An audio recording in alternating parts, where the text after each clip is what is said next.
오늘 우리에게 주시는 하나님의 말씀은 사도행전 14장 1절에서 10절까지 19절에서 20절까지의 말씀입니다.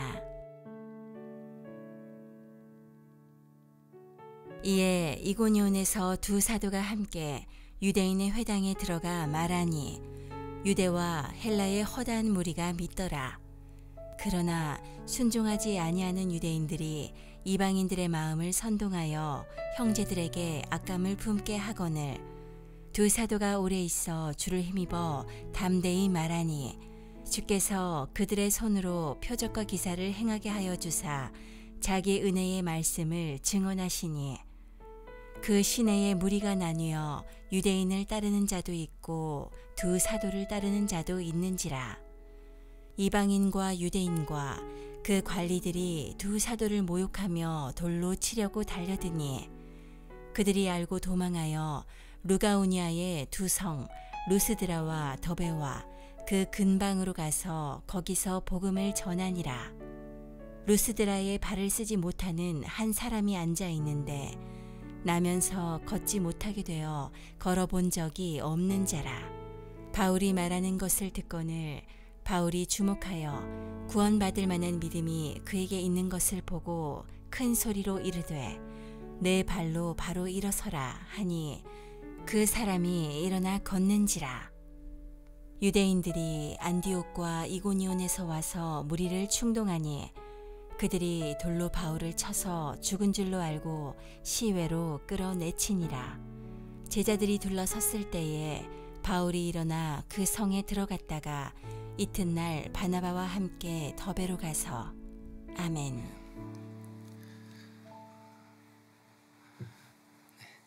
예수가 자랑입니다 라는 제목으로 하나님 말씀 함께 나누겠습니다. 믿음은 모든 것을 합력하여 선을 이루시는 하나님에 대한 무한한 신뢰입니다. 그래서 선하신 하나님을 믿는 사람들은 어떠한 상황 속에서도 내게 주어진 삶을 성실하게 살아냅니다. 그런데 우리는 열심히 예수 믿고 또 기도하고 봉사하고 헌신하면 더 이상 우리의 삶에 어려움이 없을 거라고 생각합니다. 하나님께서 수고했으니 좋은 길, 평탄한 길, 성공하는 길만 주실 거라 믿기 때문입니다. 그래서 고난이 찾아오면 우리의 마음이 먼저 무너집니다. 하나님이 주시는 복을 세상 복처럼 생각하기 때문에 어려움이 찾아오면 먼저 내 마음부터 힘들어지는 것이죠. 마치 일어나지 않아야 할 일들이 일어난 것처럼 마음이 낙심이 됩니다. 그래서 은혜롭게 잘 살다가도 상황에 넘어지고 돈에 넘어지고 말 한마디에 넘어지고 외롭다고 넘어지고 힘들다고 넘어지고, 그래서 하나님께서 우리에게 당신의 뜻을 가르쳐 주실 수가 없는 것입니다. 하나님의 일은 반드시 십자가가 있어서 손해와 희생이 뒤따르는데 고생 안 하는 길, 실패 안 하는 길, 힘들지 않는 길, 그리고 빨리 잘 되는 길, 이런 길만 가르쳐 달라고 하니까 하나님도 답답하고 우리도 답답한 것입니다. 그래서 하나님이 우리를 마음대로 이끄실 수가 없는 것입니다. 그러나 우리의 삶 가운데 어려움이 찾아오는 순간 도망가지 않고 믿음으로 이겨보려고 하는 그 순간 우리의 믿음이 확 성장합니다. 유혹이 오고 고난이 올 때 믿음으로 순종하려고 하는 그 순간에 우리의 인생의 길이 열리는 것입니다. 사도 바울의 삶이 그랬습니다. 바울과 바나바가 1차 전도 여행 도중에 이고니온이라는 도시로 가서 복음을 전했습니다. 1절에 보면 많은 무리들이 예수를 영접했다고 이야기를 합니다. 그러나 바울을 반대하는 무리들도 만만치 않았습니다. 2절에 보면 악감을 품었다고 해요. 5절에는 모욕하고 두 사도를 돌로 치려고 했습니다. 6절에는 그들이 알고 도망하여 상황이 점점 악화되어서 이제는 도망까지 가야 했습니다. 심지어 19절에 보면요, 그들이 돌로 바울을 쳐서 죽은 줄로 알고 시외로 끌어내치니라. 이고니온의 박해가 너무 심해서 루스드라로 도망을 갔습니다. 그런데 거기서는 돌에 맞아 죽을 뻔했습니다. 얼마나 많은 돌에 맞았던지 사람들은 바울이 죽은 줄로 알고 그를 시외로 버렸습니다. 완전히 의식을 잃은 거죠. 아마 온몸이 멍자국이었을 것이고 피투성이었을 것입니다.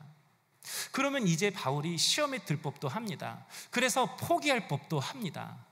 그런데 20절에 보면요, 그 이튿날 바나바와 함께 더베로 갑니다. 여러분, 루스드라에서 더베까지는 100km나 떨어진 거리입니다. 그런데 죽다 살아난 그 다음날 그 먼 거리를 걸어서 복음을 전하러 간 것입니다. 청년 여러분, 어떻게 복음을 전하다가 죽을 뻔했는데 다시 이렇게 복음을 전하기 위해서 그 먼 길을 갈 수 있는 그 마음이 생길 수 있는 것입니까? 이런 심한 고난 속에서도 다시 사명을 감당할 수 있는 그 마음이 어떻게 생겨날 수 있는 것입니까? 바로 이 3절입니다. 주를 힘입어 담대히 말하니. 주를 힘입어, 바로 주님이 주신 힘 때문에 바울이 계속해서 복음을 전할 수 있었대요. 주님이 주신 힘 때문에 바울이 계속해서 사람들이 악감을 품고 돌을 던지고 도망가는 그런 상황에도 십자가 지며 사명을 감당할 수 있었다고 말씀합니다. 우리 사람에게는 한계가 있습니다. 지성의 한계, 의지의 한계, 감정의 한계가 있습니다. 아무리 똑똑한 사람이라도 자기 자식 하나, 자기 태도 하나 바꾸지 못합니다. 아무리 의지를 가지고 새롭게 시작을 하려고 해도 우리 몸무게 하나 바꾸지 못합니다. 제가 일반대 다니다가 이제 신대원을 가려고 했는데 한 가지 걸리는 게 있었습니다. 제가 담배를 못 끊었습니다. 은혜를 받아서 다시 이제 신앙생활을 하고 목회의 길을 가려고 하는데 이 담배가 안 끊어지는 겁니다. 그래서 제가 자취를 하고 있어서 돈이 없으면 담배를 끊겠구나 라고 해서 담배 한 갑을 사고 마지막 딱 한 대만 피우고 19개는 가위로 다 잘랐습니다. 돈이 정말 없었습니다. 근데 담배는 피고 싶고 돈은 없고, 그래서 그 다음날 다시 휴지통을 열어서 가위로 자른 것들을 테이프로 붙여가지고 저의 연약함을 완전히 깨달은 시간이었습니다. 목회의 길도 신앙도 우리의 삶도 의지로 안 되구나. 우리 청년들이 이걸 알아야만이 신앙뿐만 아니라 우리 인생의 길도 그분을 의지하며 걸어갈 수가 있는 것입니다. 감정도 마찬가지입니다. 아무리 오랫동안 함께 웃고 즐겨도요, 마지막 순간 그 말 한마디에 감정이 상해서 돌아갈 때는 서로 악감을 품습니다. 그게 우리의 모습입니다. 그래서 여러분, 우리에게는 한계가 있음을 깨달아야 합니다. 하지만 바울을 보면 사람들이 모욕하고 돌을 던지고 도망가는 그 상황에도 그는 자신이 해왔던 일들을 계속했습니다. 멈추지 않았습니다. 그래서 신앙은 지속성입니다. 결혼을 할 때에도 누가 지속적으로 신앙생활을 하는가? 여러분, 그것을 잘 볼 수 있어야 합니다. 바울에게는 한순간 반짝 성실하게 일하지 않았습니다. 그는 성실했지만 지속적으로 주의 일을 감당했습니다. 어떻게 그렇게 지속적으로 주의 일을 감당할 수 있었는가요? 주를 힘입어, 바로 주님이 주시는 힘 때문입니다. 그래서 중요한 것이 하나님과의 관계입니다. 하나님과의 연결입니다. 그래서 3절 말씀을 다시 보면요, 두 사도가 오래 있어 주를 힘입어 담대히 말하니라고 말씀합니다. 주를 힘입었는데 어떻게 했다고요? 그 전에 오래 있었대요. 여기서 오래 있었다라는 이 말은 단지 이고니온에 오래 있었다, 이 의미만 있는 것이 아닙니다. 이고니온에 오래 머무는 동안 계속해서 주님과 연결되었다, 계속해서 주님과 접속되었다, 그런 뜻입니다.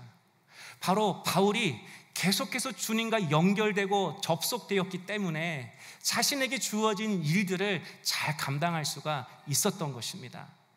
그래서 성경을 보면 예수님과 우리와의 관계를 포도나무와 가지의 관계로 비유를 합니다. 여기서 가지가 살아날 수 있는 방법이 무엇이죠? 오직 하나입니다. 나무와 연결되는 것입니다. 그래야 메마르지 않습니다. 그래야 살 수 있습니다. 생명의 근원과 연결되니까 저 높은 가지 끝에서도 잎이 무성하게 자라고 열매가 맺는 것입니다. 그렇다면 여러분은 주님과 연결되어 있습니까? 혹시 요즘 내 삶이 메말라가는 느낌을 받지 않습니까? 은혜가 사라지는 느낌을 받지 않습니까? 이유는 하나입니다. 내가 지금 하나님과 연결되어 있지 않기 때문입니다. 어떤 상황도, 어떤 환경도, 어떤 사람도 물론 영향을 줄 수 있지만 생명의 근원, 능력의 원천 대신 주님과 연결되어 있지 않기 때문에 우리의 삶이 점점 힘들어지는 것입니다. 여러분, 전자제품을 보십시오. 아무리 비싼 냉장고, 세탁기, TV, 에어컨이라 할지라도 전기와 연결되어 있지 않으면 아무 소용이 없습니다. 한 주간 동안 전기가 끊겼어요. 캄캄해요. 집이 어떻게 되겠죠? 빨래고 냉장고 아니고 설거지고 난장판이 될 것입니다. 더러울 것입니다. 한 주간 동안 물이 끊겼어요. 아파트 종종 끊기죠. 하루 끊겨도 힘드는데 한 주간 끊겼어요. 마시는 거, 씻는 거, 이건 둘째 문제죠. 가장 큰 건 화장실입니다. 쌓이고 쌓이고 생각만 해도 끔찍합니다. 마치 우리의 삶과도 같습니다. 우리가 하나님과 연결되어 있지 않아서 성령의 파워가 들어오지 아니하면 우리의 마음에 영적인 오물, 죄의 오물들이 쌓이기 시작합니다. 그러면 우리의 말과 행동에서 냄새가 나기 시작하는 것이죠. 말을 해도 기가 막히게 상처 주는 말만 골라서 합니다. 행동을 해도 미운 5살, 미운 7살, 그런 어린아이처럼 믿음 없는 행동만 골라서 합니다. 영적으로 캄캄하니까 영적인 것은 절대 보지 못합니다. 영은 영으로 분별한다고 했는데 영적인 관계가 끊어지니까 육으로만 보고 사는 거죠. 무엇을 먹을까, 마실까, 입을까, 무엇을 살까. 내 자녀가 어떤 생각을 갖고 있는지, 우리 부모가 어떤 생각을 갖고 있는지, 하나님이 나를 향하여 어떤 생각을 갖고 있는지 절대 못 봅니다. 그리고 지금 우리 안에 얼마나 많은 결정과 선택해야 할 일들이 많이 있습니까? 그런데 그런 선택과 결정 앞에서 지금 내게 있는 이 생각이 주님이 주시는 생각인지 마귀가 주는 생각인지 절대 분별 못합니다. 무엇보다 성령의 빛비침이 없으니까 내 인생을 향한 하나님의 뜻, 하나님의 꿈도 절대 알지 못합니다. 그래서 성도는 성령의 능력이 없으면 아무것도 아닙니다. 자기 욕심대로 끌려다니며 살아갑니다. 세상에 이끌리고 마귀에 끌려다니며 살아가는 것입니다. 교회도 성령의 능력이 없으면 마찬가지입니다. 아무것도 아닙니다. 예배가 힘을 잃고요, 기도가 사라지고요, 전도가 사라지고요, 선교가 사라집니다. 여러분은 어떻습니까? 왜 내가 요즘 무력감에 빠져 있습니까? 왜 내가 멍하게 지내는 것입니까? 왜 내게 능력이 없는 것입니까? 왜 그렇게 내가 부모에게, 친구에게 짜증을 내고 화를 내는 것입니까? 접속이 문제인 것입니다. 성도들의 대부분의 문제는, 우리 청년들의 대부분의 문제는 하나님과의 접속 불량에 있습니다. 하나님과 연결되어 있지 않으면 그 누구라도 무능하고 무너진 삶을 살아갈 수밖에 없는 것입니다. 생명의 근원, 능력의 원천이신 하나님과 연결되어서 성령의 파워가 들어와야만이 여러분 말씀이 들리고요, 기도가 올라가고요, 마귀를 이기고요, 주의 뜻을 분별하고요, 내게 주어진 삶을 믿음으로 잘 살아낼 수가 있는 것입니다. 여러분은 지금 하나님과 접속되어 있으십니까? 예전에 저의 아내가 아이를 안다가 허리를 다쳤습니다. 6개월 동안 이 병원 저 병원을 다 다녀도 이 허리 통증이 사라지지 않아서 굉장히 힘들었습니다. 그런데 어느 날 아내가 저에게 그러는 거예요. 당신이 목사니까 내 허리에 손을 얹고 기도해줘. 생각해 보니까 제가 한 번도 아내 허리에 손을 얹고 기도해 본 적이 없더라고요. 그래서 이때다, 남편의 권위가 무엇인지 이번 기회에 확실히 보여주자. 그래서 제가 손을 얹고 기도했습니다. 남자의 권위는 다른 데 있지 않습니다. 기도해서 권위가 나오는 것입니다. 그래서 주여, 이 허리를 낫게 해 주옵소서. 주님의 피 묻은 손으로 만져주셔서 깨끗하게 하옵소서. 은혜가 되니까 이제 방언으로도 하고 싶더라고요. 그래서 방언으로 막 랄랄랄랄라 와라카라 와라카라. 어떻게 되었을까요? 막 방언으로 기도하고 있는 저에게 아내가 이렇게 말하더라고요. 당신 방언 소리가 꼭 났을까 안 났을까 났을까 안 났을까 이렇게 들려.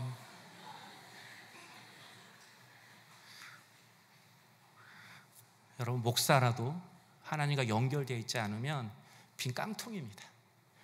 목사라는 그 직분이 능력이 임하는 직분이 아니라 그 직분이 사람을 살려내는 자리기에 어느 누구보다도 하나님과 연결되어서 하나님의 은혜를 흘려보내야 할 자리인 것입니다. 하나님과 연결될 때만이 살리는 것이 흘러가는 것입니다.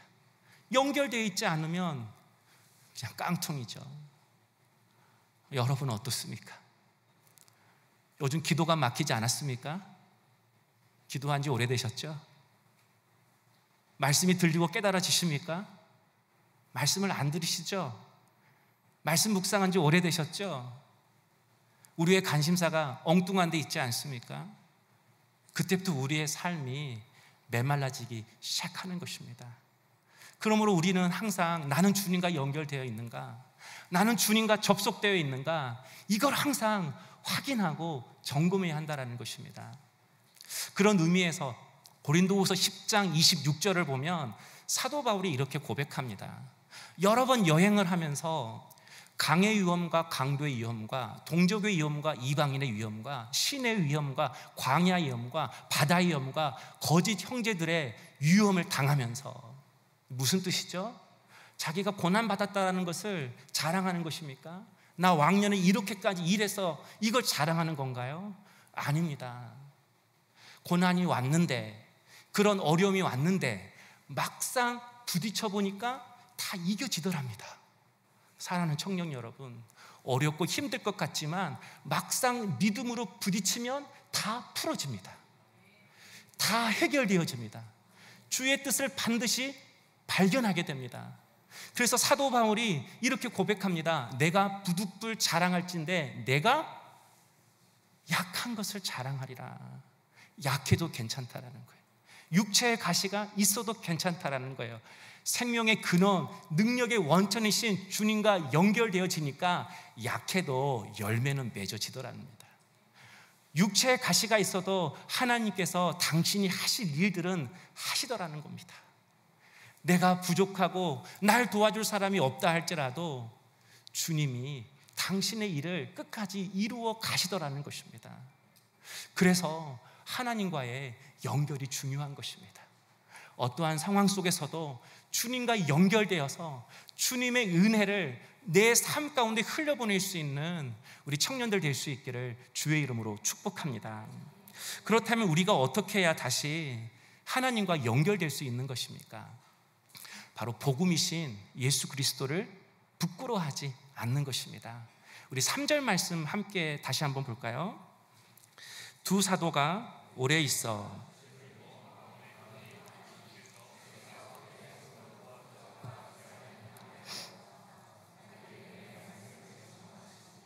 아멘. 3절을 다시 보면요, 주를 힘입어 담대히 말하니 라는 이 말씀을 헬라어 원문으로 보면 주를 위하여 담대히 말하니 이렇게도 해석될 수 있습니다. 영어 성경은 아마 전치사 포가 있을 것입니다. 한마디로 예수를 위하여 살려고 할 때에 우리가 주님과 연결된다라는 것입니다. 지금 사도 바울의 형편을 보십시오. 주를 위하여 산다고 하는데 돌에 맞고 욕을 듣고 도망쳐야 했습니다. 주를 위하여 살면 상황이 더 좋아져야 되는데 더 부끄러운 상황만 자주 찾아오는 것입니다. 그런데 그런 부끄러운 상황 속에서도 바울이 계속해서 복음을 전했습니다. 그러자 3절에 보면 표적과 기사가 나타났대요. 4절에는 예수를 따르는 자들이 생겼대요. 10절에는 못 걷는 자가 일어났다고 말씀하고 있습니다. 상황은 부끄러운데 주님의 역사는 나타나는 것입니다. 상황은 창피한데 주님의 일하심이 보이는 것입니다. 마치 예수님께서 바울에게 너 이런 부끄러운 상황 속에서도 너 부끄러워하지 마. 너 지금 잘하고 있어. 그러니까 계속해서 믿음으로 살아. 계속해서 복음 전하고 살아. 계속해서 나 붙잡고 살아. 이렇게 되어지는 일들을 통해서 주님이 바울에게 말씀하시는 것 같습니다. 그래서 상황은 부끄러운데 바울은 예수는 부끄럽지 않은 거예요. 상황은 창피한데 예수는 자랑인 거예요. 그 예수는 나에게 힘인 거예요. 여전히 내 삶에 풀리지 않는 직장과 결혼의 문제가 있다 할지라도 예수가 내 삶의 소망인 거예요. 그래서 바울이 어떠한 순간에도 예수를 위하여 살아가고 있는 것입니다. 그러므로 어떠한 고난 중에도, 어떠한 상황 속에서도 복음이신 예수 그리스도를 부끄러워하지 않고 주를 위해 주를 따르며 주님이 주신 그 사명과 그 은혜를 잘 감당할 수 있는 우리 성도님 될 수 있기를 주의 이름으로 축복합니다. 그런 의미에서 산을 오를 때에는 힘들고 숨이 차고 다리가 아픕니다. 반대로 산을 내려갈 때에는 좀 더 쉽고 편안합니다. 우리의 신앙도 마찬가지일 수 있습니다. 하나님을 믿는데 여전히 힘들어요. 어려워요. 지쳐요. 풀리는 게 없어요. 그러나 오히려 그때가 영적으로는 올라가는 때일 수 있습니다. 반대로 쉬워요. 편안해요. 문제가 없어요. 모든 게 즐거워요. 바로 그때가 오히려 영적으로는 내려갈 때일 수 있습니다. 그래서 고난은 부끄러워하지 않는 것입니다. 그 부끄러움 속에서 일하시는 그 하나님을 바라볼 수 있어야 하는 것입니다. 그런데 우리는 고난이 오면, 어떤 어려움이 찾아오면 부끄러워합니다. 믿는 사람에게 본의 않는다고 생각을 하는 것이죠. 그래서 가정에 무슨 일이 생기면 부끄러워해요. 자녀에게 무슨 일이 생기면 부끄러워해요. 내가 계획하던 일들, 직장에 잘 안 잡히고 여전히 애인이 없으면 가을에 막 부끄러워해요. 그러나 그것은 내가 갖는 부끄러움이지 하나님은 연약한 나를 결코 부끄러워하지 않습니다. 여러분, 그래서 많은 사람들이 신앙생활을 할 때 어떤 일이 잘 되고 난 다음에, 부끄러운 상황이 잘 해결되고 난 다음에 그때 하나님께 감사하고 그때 하나님께 헌신하려고 합니다. 그러나 지금 하나님 앞에 감사와 헌신과 찬양이 안 되면 나중에 인생의 한계가 거쳐도 절대 하나님 앞에 감사하지 못합니다. 다시 자기의 욕심과 계획대로 살아가게 되는 것이죠. 성도 여러분, 우리에게 있는 연약함, 그리고 여러 가지 부족한 모습들이 여러분에게 부끄러움으로 다가오질 않기를 원합니다. 하나님은 그 부끄러움을 통해서도 한 치의 오차도 없이 당신의 뜻을 이루어 가시는 분이십니다. 그리고 나의 부끄러움을 통해서 나를 주님의 형상으로 빚어가십니다. 그리고 그 상황 속에서 숨겨진 하나님의 뜻을 발견하게 하시고 하나님의 위대한 꿈을 꾸게 하시는 것입니다. 불이 어두워지면 영화가 시작되는 것처럼 우리 인생이 어두워지는 그 순간에 하나님의 내 인생을 향한 그림이 보이기 시작하는 것입니다. 그래서 결국 예수가 나의 자랑입니다 라고 하는 이 고백을 우리에게서 받아내시는 것입니다. 그렇다면 지금 여러분은 예수님이 부끄러움이 되십니까? 아니면 나의 자랑이 되십니까? 그래서 하나님은 때론 우리가 정말 예수를 내가 부끄러워하고 있는지, 아니면 예수를 자랑 삼고 살아가고 있는지 점검해 보실 때가 있습니다. 사실 우리는 우리 안에 있는 것을 잘 모릅니다. 겉으로는 웃고 있지만 속이 시커멓게 탈 때가 있잖아요. 마찬가지로 우리가 입술로는 내가 믿음을 말하지만 내 안에 믿음이 없을 수 있습니다. 말로는 내가 예수가 자랑이라고 말하지만 내 마음속은 예수를 부끄러워할 수 있다라는 것입니다. 그래서 우리 안에 있는 마음을 알 수 있는 길이 있습니다. 바로 그것은 우리의 마음을 기울여 보는 것입니다. 병이 까마면 그 안에 무엇이 들어있는지 알 수 없습니다. 그런데 병 안에 무엇이 들어있는지 알 수 있는 방법은 병을 기울여 보면 압니다. 병을 기울였는데 소주가 나와요. 소주병이죠. 기울였는데 맥주가 나와요. 맥주병이죠. 병이 화려하고 예뻐요. 기울였는데 농약이 나와요. 무슨 병이죠? 농약병이죠. 기울여 보면 그 안에 있는 것이 흘러나오게 되어 있습니다. 우리도 마찬가지입니다. 하나님께서 우리의 인생을 기울이실 때 믿음이 충만한 사람은 믿음이 흘러나올 것입니다. 성령이 충만한 사람은 성령이 흘러나올 것입니다. 그런데 우리의 인생이 기울어졌어요. 재정이 기울어졌어요. 내 삶에 어려움이 찾아왔어요. 그럴 때 의심이 나오고 불신이 나오고 원망이 나오고 불평이 나오고 악이 나오면 사실 그게 우리의 실상인 것입니다. 우리 믿음의 수준인 것입니다. 사실 내 속으로는 예수를 부끄러워하고 있는 것입니다. 죄송하지만 이제까지 껍데기로 신앙생활하고 있는 것입니다. 그래서 오늘 본문을 보면 하나님께서 바울도 한번 기울여 보셨어요. 19절을 보면 바울이 루스드라에서 복음을 전하다가 돌에 맞았다고 했잖아요. 죽을 뻔했습니다. 인생이 완전히 기울어졌어요. 바로 여러분, 그 기울어짐을 통해서 주님이 바울에게 묻는 것입니다. 너 이렇게 부끄러움을 당해도 나를 따를 수 있겠어? 너 이렇게 초라한 상황이 찾아와도 나를 위해 살 수 있겠어? 너 이렇게 결과가 안 좋아도 끝까지 십자가 지고 걸어갈 수 있겠어? 저와 여러분에게 주님이 동일하게 묻는 것입니다. 그래서 어려움이 찾아올 때는 그것을 회피하는 것이 아니라 그 상황 속에서 내게 들려주시는 그 주님의 음성을 들어야만이 우리가 그 상황에서 벗어날 수가 있는 것입니다. 그런데 여러분, 20절을 보면 바울이 그 성으로 들어가라고 말씀합니다. 돌에 맞은 성입니다. 죽을 뻔한 성입니다. 다시 말해서 바울에게 있어서 루스드라는 부끄러운 성인 것입니다. 혹시 여러분에게 부끄러운 성이 있습니까? 뭔가 남들에게 숨기고 싶은 내 가정, 들춰내고 싶지 않은 내 가족사, 지금 내 안에 있는 어려움, 내 인생이 부끄럽습니까? 주님은 안 보이고 그저 부끄럽기만 한다면 사실 내 믿음이 지금 부끄러운 상태인 것입니다. 주님의 계획하심을 모르니까, 못 보니까 그저 부끄럽기만 하는 겁니다. 주님의 뜻을 모르니까 모든 것이 원망이 되는 것입니다. 이 시간 우리의 믿음의 눈이 열리기를 원합니다. 나의 상황 속에서도 신실하게 일하시는 그 주님을 보고 그 주님의 길을 뒤따라감으로 주님과 연결될 수 있는, 접속될 수 있는 우리 세종한비 청년들 될 수 있기를 주의 이름으로 축복합니다. 복음이신 예수 그리스도를 붙잡고 살아갈 때에 주님이 우리의 삶 속에서 일하시고 모든 상황을 하나씩 하나씩 바꾸어 가시는 것입니다.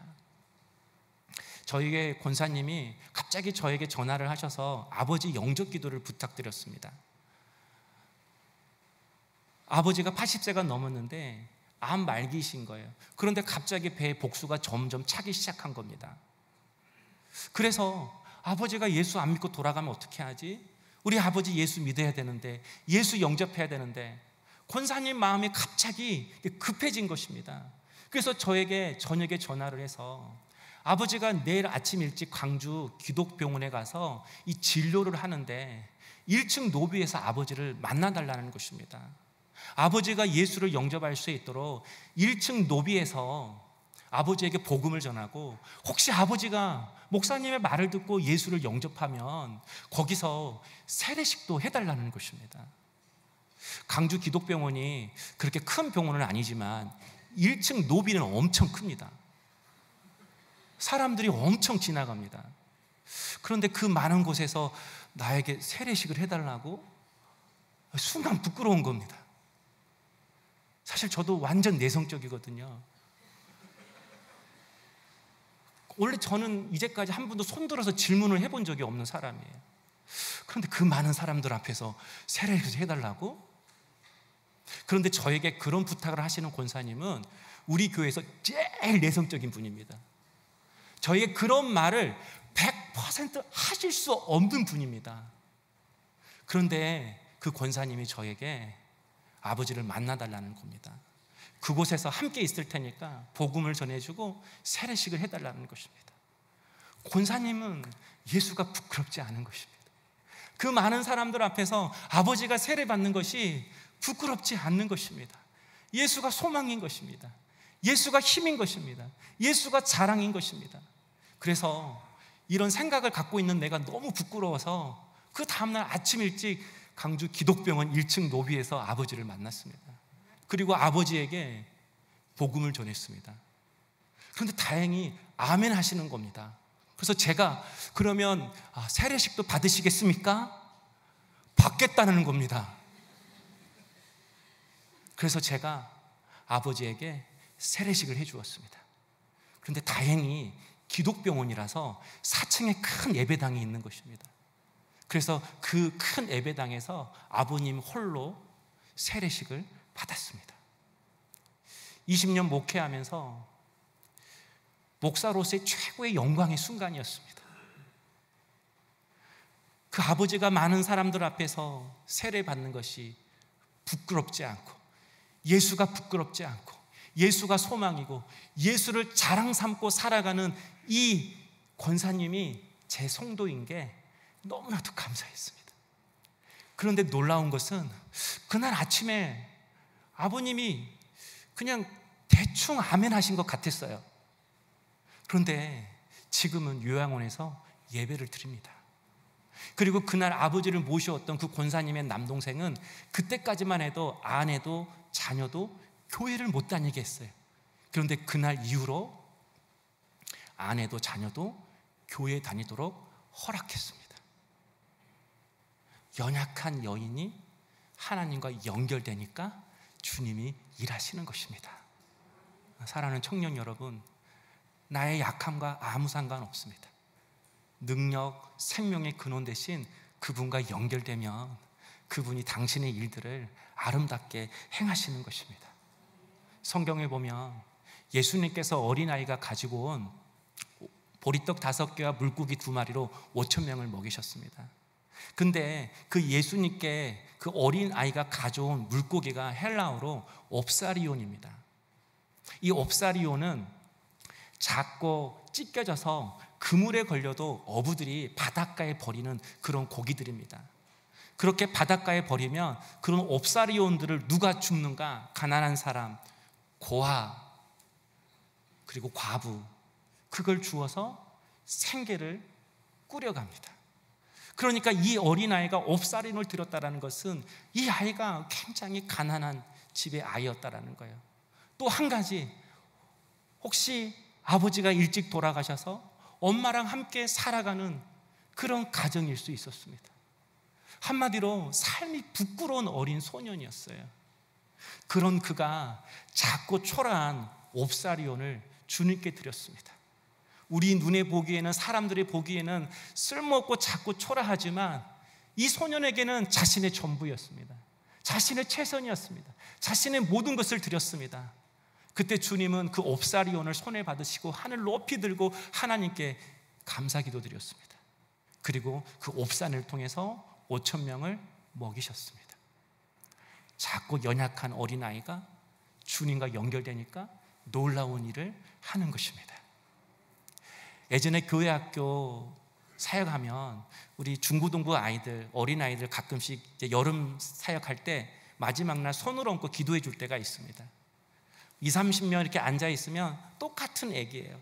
그런데 어느 한순간 어느 아이에게 손을 얹고 기도하면 눈물이 쏟아집니다. 아버지의 마음이 막 울컥울컥 그 궁휼하심이 느껴집니다.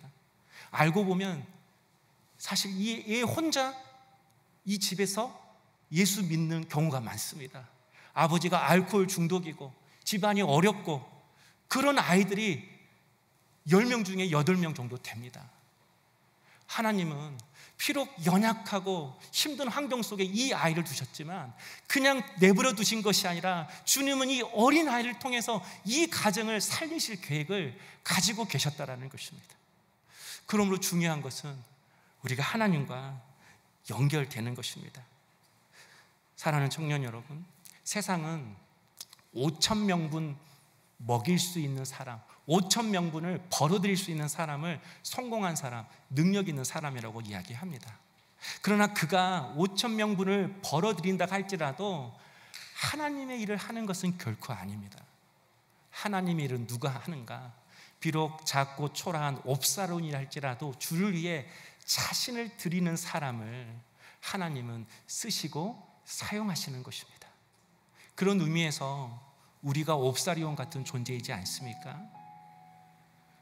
여기는 공무원도 있을 것이고 직장도 가진 분도 있을 것이지만 여러분 안에 알지 못하는 가정의 아픔과 상처가 있지 않습니까? 어느 누구도 모르는 현재의 고난과 그런 기도의 제목들이 있지 않습니까?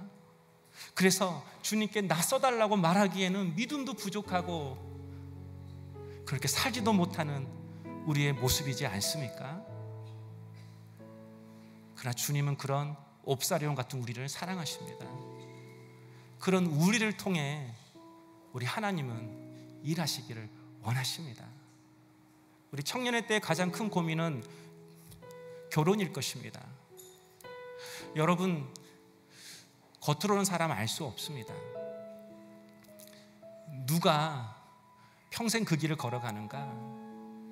옵사리온이지만 자기의 상황을 숨기지 않고 주님 앞에 내어드린 사람, 그래서 끝까지 주님을 바라보고 가는 그 청년,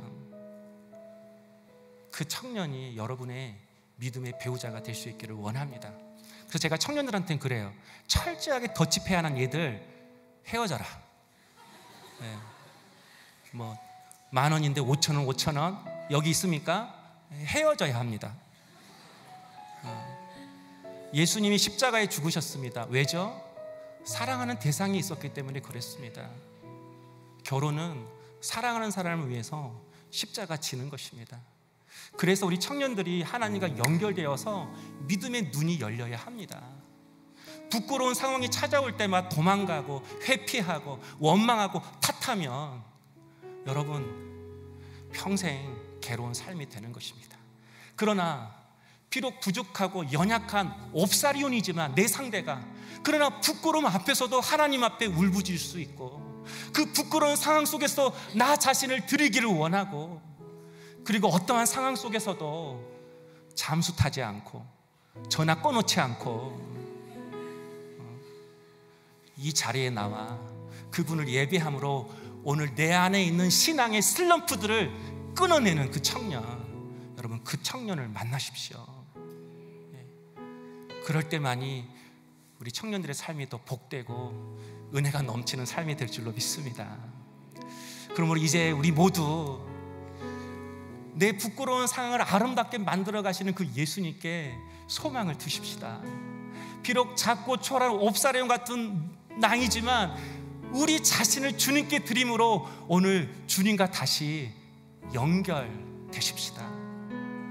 내 삶에 부끄러움이 있지만 그거 숨기고 회피하고 감추지 말고 우리 그 부끄러운 상황 속으로 다시 들어가서 믿음으로 이겨냅시다. 말씀으로 살아가 보십시다. 주님이 주신 사명을 감당해 보십시다. 그럴 때 주님은 우리의 한숨을 찬양과 감사로 바꾸실 것입니다. 부끄러운 우리의 삶을 당신의 찬란스러운 영광으로 가득 채우실 것입니다. 그래서 우리의 입술에서 예수가 자랑입니다, 예수가 내 소망입니다, 이 믿음의 고백을 받아내실 것입니다. 다시 묻습니다. 여러분, 하나님과 연결되어 있습니까? 하나님과 접속되어 있습니까? 오늘 다시 주님과 연결되어서 빛을 발하는 우리 청년들 될 수 있기를 주의 이름으로 축복합니다. 우리 사람을 살리는 노래 함께 찬양하고 기도하겠습니다. 주 부르심 따라 예수 이름 믿으며 나의 인생을 드렸네. 사람들 이해 못하고 결과 어떠하든지 주만 따라가기 원했네. 이제와 돌이켜보니 그저 부끄러울 뿐 모두 다 주의 은혜라. 벼랑 끝에서 나는 주의 손이 여기까지 인도하셨네. 하나님 사랑 날 떠나지 않고 끝까지 사랑하셔.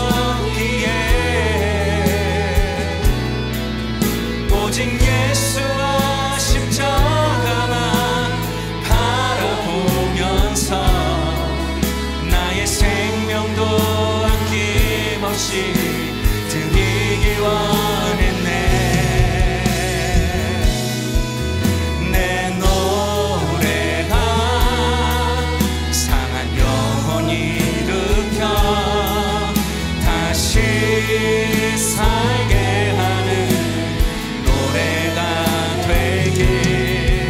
주 배울 때 착한 일꾼이라 칭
기도하실까요?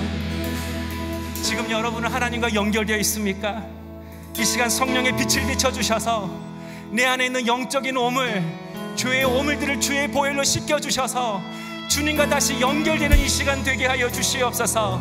성령의 생기가 들어와 내 영혼이 살아나서 예배가 회복되고 기도가 회복되는 이 시간 되게 하여 주시옵소서.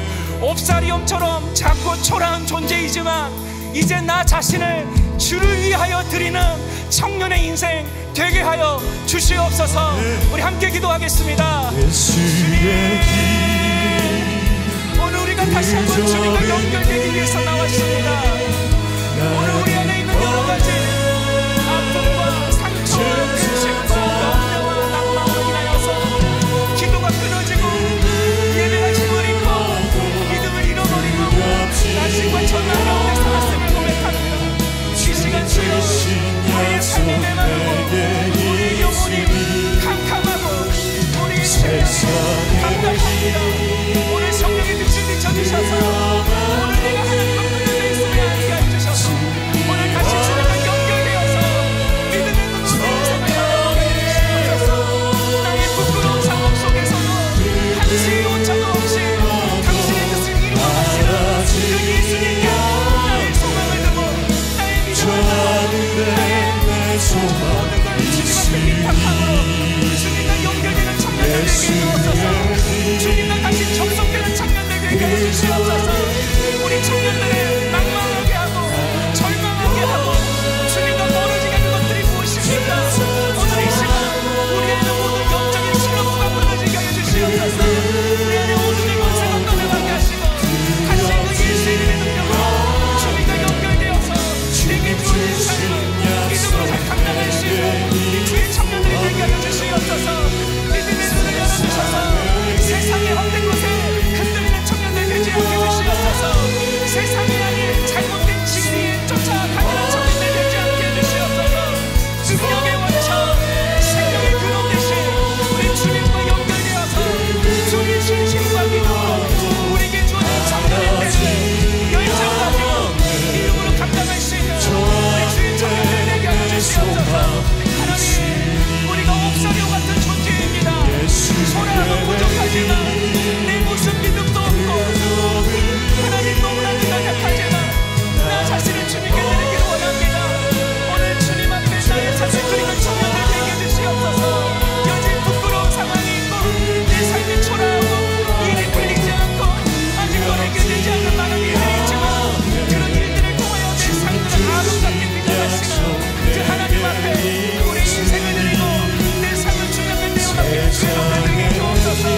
청년의 때에 하나님의 꿈을 꾸게 하시고 하나님의 마음을 품고 믿음으로 걸어가는 청년들 되게 해주시옵소서.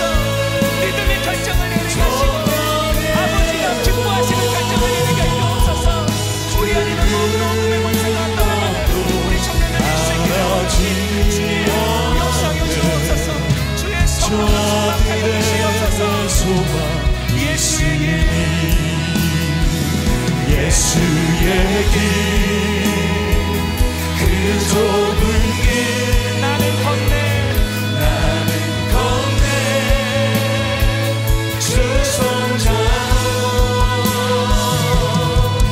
그 무엇도 두렵지 않네. 주님 주신 약속 내게 있으니 세상의 길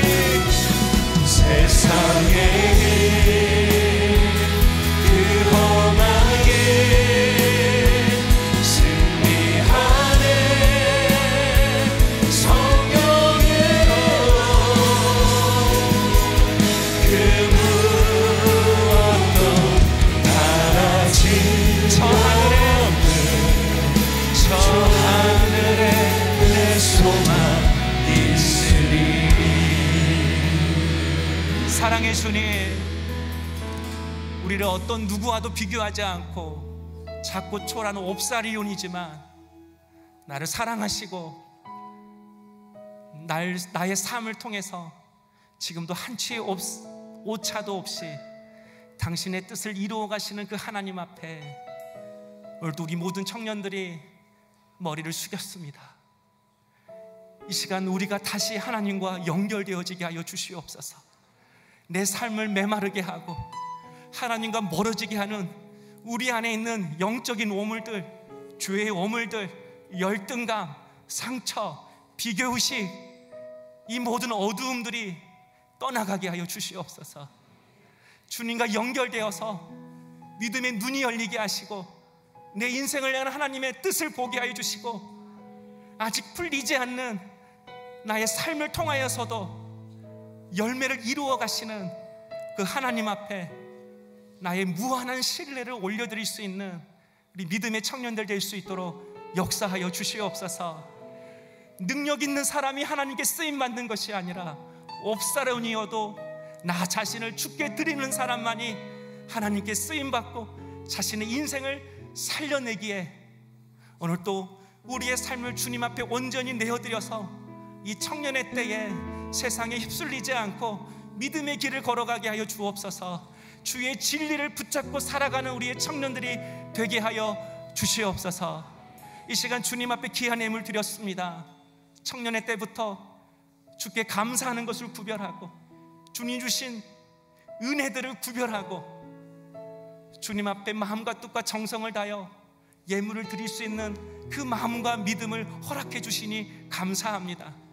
이 믿음이 점점 자라서 사람을 살려내는 하나님의 영광을 드러내는 우리 귀한 청년들, 우리 모든 성도들 될 수 있도록 축복하여 주시옵소서. 예수님의 이름으로 기도하오며 이제는 우리 주 예수 그리스도의 은혜와 하나님의 크신 사랑과 성령님의 감화감동 교통하신 은혜가 이 시간 다시 하나님과 연결되어 비록 옵사리온 같은 작은 존재이지만 하나님의 도구 되기를 간절히 소망하는 세종 한빛 우리 모든 성도님들과 우리 청년들 위에 이제부터 영원토록 함께 하시기를 간절히 축원하옵나이다. 아멘.